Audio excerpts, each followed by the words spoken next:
Allah subhanahu wa ta'ala amefanya kuwa toba ni wajibu kwa Muislamu,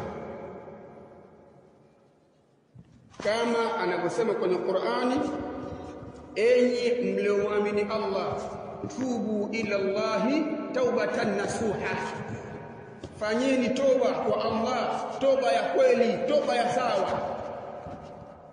Hii ni amri.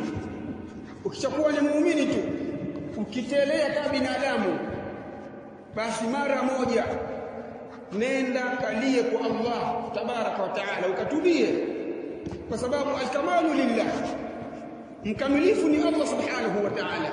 Kila mwanadamu ni mkosefu, kama ilivyokuja katika hadithi, kila mwanadamu ni mkosefu, lakini mkosefu mzuri ni yule ambaye akifanya kosa kumkumbuka Allah tabaraka wa taala, akalia peke yake, akajutia katika yale aliyofanya na akamwomba Allah msamaha.